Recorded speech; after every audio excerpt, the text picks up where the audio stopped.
Salamat po, Panginoon Diyos, sa bigay mong almusal. Almusal time na po, Sabado ng umaga ngayon. Alas 8:40, tama-tama. Tama-tama po. Tama-tama, daily maintenance na ako sa bawang sa tubig na mahinit kanina, alas 8. So, pwede na ako mag-almusal, alas 8:40 na.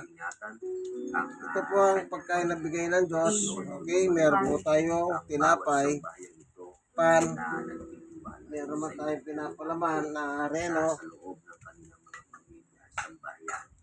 Patuloy pong umiral ang ito may pasit kanton. We pray for their Tsaka, relationship with each other. Patuloy mo pong pagtibay. ito chocolate ito eh.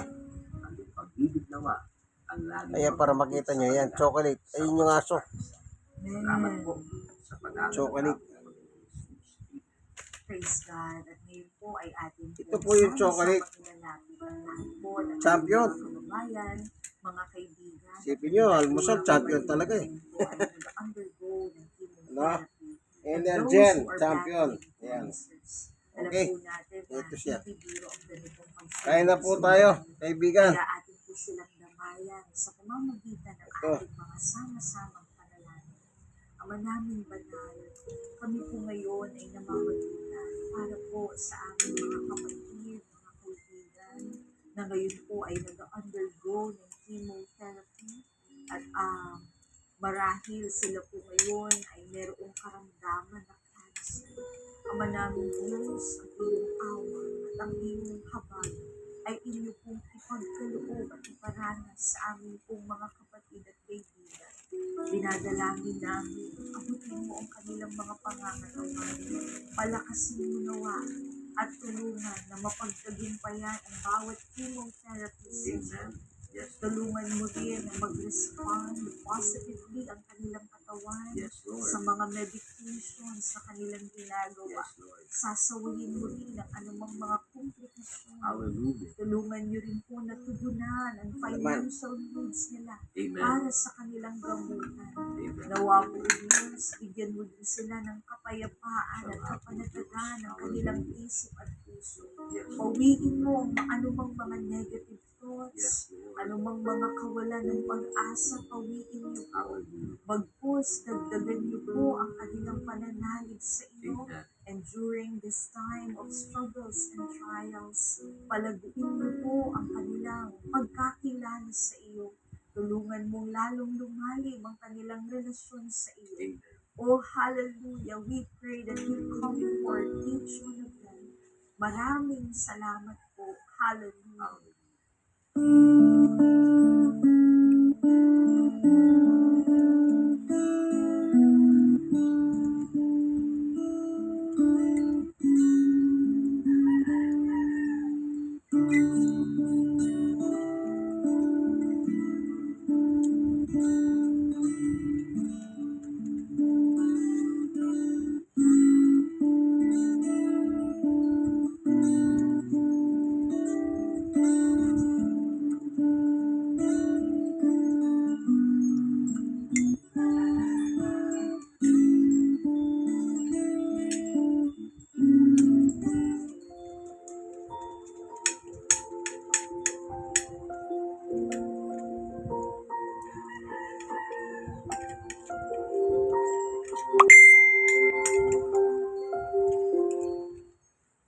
Praise God. At ngayon po, para naman sa ating answered prayer, mula po kay Vien Van Menya. Sabi niya, thank you Lord at pinagaling mo ang sakit na naranasan naming mag-ina. Purihin ng Panginoon. Praise God. Mula naman kay Josie Bueno. Nagpapasalamat po ako sa inyong mga panalangin. Nakalabas na po ang aking biyanan sa Praise the hospital. Lord. Thanks a lot po and God bless you all. And from Nympha Ramos Sarmiento, sabi niya, answered prayer po. Salamat sa Diyos at sa mga panalangin. Okay po ang love test ng anak ko and praise the Praise Lord. the Lord. Coming from Boy Ramos Bovado, thank you po sa staff ng Prayer Power sa pananalangin sa aking prayer request. Nakuha ko na po ang result ng laboratory ko at normal na po ang aking blood sugar at cholesterol. Sana po ay ma-maintain na po ito and thank you po and God bless po. And from Josephine Gravador, sabi niya, glory to God. Thank you, Lord. Nakalabas na po ng ospital ang Praise aking God. apo. And thank you po sa matagumpay na operasyon ng aking beloved daughter. Glory Praise to God. God. From Annalie Gonzalez, salamat po sa answered prayer na inilihis ang bagyo dito Praise sa amin. God. Naingatang mainam ang aming mga palay na pananim. Praise God. Kaya kamangha-mangha talaga ang gawa ng Diyos. Glory Amen. to God. At kami po ay nakikigalak sa mga Amen. viewers natin na meron pong mga answered prayers. Salamat Praise sa God. ating Panginoon sa kanyang walang hanggang biyaya sa bawat isa na humahanap sa kanyang mukha. Yes. Praise the Lord. At sa bahagi po ito ay patuloy po namin kay kinaanyayahan to please continue sending your prayer request to us dahil meron po tayong intercessory team Yes. na patuloy Praise po God. nananalangin para po sa inyo. Amen. Glory to God. And don't forget to promote Oras ng Katotohanan Amen. with Apostle Jonathan Ferriol. So, bukas po, araw ng linggo, bago tayo tumulak patungo sa ating mga pagsamba sa ating Panginoon, atin muna pong ipag-anyaya at ating ipakakilala ang Oras ng Katotohanan with Apostle Jonathan Ferriol. Keep posting this program sa inyo pong mga Facebook account, kung kayo po yung mayroong mga accounts sa YouTube or sa iba pang mga social media platforms. Amen. Keep posting this program at ibahagi po natin sa ating mga kakilala at mga mahal sa buhay. And also do not forget to like, follow, and share the official Facebook page of Oras ng Katotohanan Praise with God. Apostle Amen. Jonathan Escorio. Kung hindi pa po tayo nakapag-like or follow, you can do it right now. Praise God. Praise the Lord. At syempre, ngayon po ay Sabado, so bukas po ay Mhm. atin na pong Praise the pagsamba. Kaya huwag po nating kalilimutan na sumamba sa ating Panginoon. At ngayon pa lamang, ihanda na po natin lahat ng ating mga pangangailangan sa ating pong pagsamba. At syempre, magdala po tayo ng ating mga bisita, mag-anyaya po tayo ng ating mga kaibigan, mga kakilala, at maging ng ating mga mahal sa buhay na maaaring wala pa po sa paglilingkod. Patuloy natin silang anyayahan para sa Panginoon. Praise God. And don't forget to promote also the Hopeful Global Crusade in Praise the Singapore Lord. na mangyayari din po sa araw po ng bukas. So let us promote also the Hopeful Global Crusade Facebook page so that they will be updated sa mga kaganapan pa, sa mga krusadang gaganapin pa through Hopeful Global Online Crusade Facebook page. Glory to God. Praise God. At once again, kami po ang Praise inyong God. mga nakasama. We are your host for this morning, and Pastor Chala Alpiza. And I'm Brother Lyndon Danog, and this is Prayer Power. Have a blessed weekend, everyone.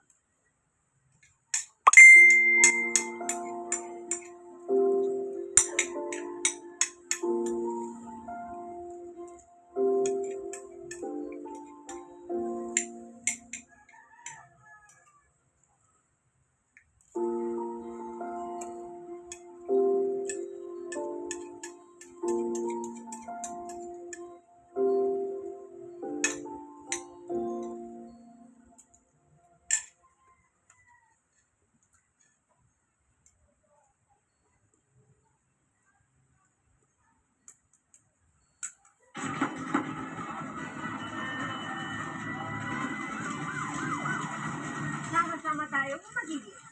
Sakit.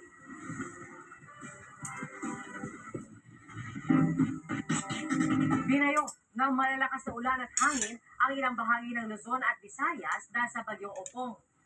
6 na beses itong naglandfall, una sa San Policarpo, Eastern Samar, alas 11:30 kagabi. Sumunod naman sa Palanas at Milagros, Masbate. Alas 8 na umaga naman kanina nang maglandfall ang bagyo sa San Fernando, Romblon. Sunod itong kinumbok ang bayan ng Alcantara. At pinakahuli na naglandfall sa Mansalay Oriental, Mindoro, pasado alas 11:30 ng umaga. At dahil po sa bagyo, nabuwal ang mga puno at nagliparan ang mga bubong. At mula sa Calapan City, saksila si Bea Pinla. Bea? Tiyak pabugso-bugso pa rin ang hangin dito sa Oriental Mindoro. Ilang oras matapos bayuhin ng bagyong Opong ang probinsya.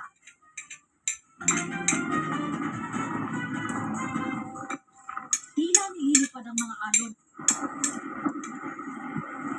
mga puno sa lakas ng hangin at ulan sa Rojas Oriental, Mindoro kaninang umaga. Sa lakas nito, halos mag-zero visibility sa baybayin. Natumba pa ang ilang puno. Binayo rin ng malakas na hangin ng Barangay Lucio Laurel sa bayan ng Gloria. Bukod sa ilang debris, may lumipad ding bubong ng bahay. Sa bayan ng Mansalay kung saan naglandfall sa ika-6 na beses ang bagyong Opong, malakas na hangin din ang naranasan sa Barangay B del Mundo. Nagmistulang ilog naman ang isang kalsada sa Sitio Kawakat, Barangay Kambunang, sa bayan ng Bulalakaw dahil sa taas ng baha. Pansamantala itong hindi madadaanan ng mga motorista. Sa bayan ng Bako, namataan sa di kalayuan ng tila namumuong ulap. Paglapit nito sa kumukuha ng video, nagdilim ang paligid at may mga debris na nililipad ng hangin kasabay ng ulan. Ilang bahay sa bayan ang nawalan ng bubong dahil umano sa buhawing dumaan sa lugar. May mga natumba ring puno kaya pahirapan ang pagdaan ng ilang motorista. Nag-ikot naman ang mga otoridad ng tumama ang bagyo para kumbinsihin ang ibang residente na lumikas. May inintay pa kong apo. Sama kami. Dahil mahirap din naman iwanan yung isa. Napapagod din pagka tatakbo-takbo ka pa. Alis sa bahay. Ano lang magagawa? Kailangan po monitor namin po ang aming bangka po hanggat medyo hindi po nalaki po ang tubig. Humambalang at nagkalat sa ilang kalsada ang mga dahon at putol na sanga ng mga puno. Isang lalaki pa ang nasugatan ng mabagsakan ng puno. Ayon sa mga otoridad, mahigit 14,000 ang apektado ng bagyo sa Oriental Mindoro. Wala ring biyahe ang mga barko sa ilang pantalan, kaya stranded ang halos 200 rolling cargos at iba pang sasakyan. So hopefully Sabado ng gabi makapag-resume tayo. Ang pinakamatagal siguro Linggo ng umaga. Thank you for watching. Bukod sa Oriental Mindoro, pinayo rin ng malakas na ulan at hangin ang Romblon. God bless us ako. Lagi manalangin, may bagyo, kaibigan. Kaya mula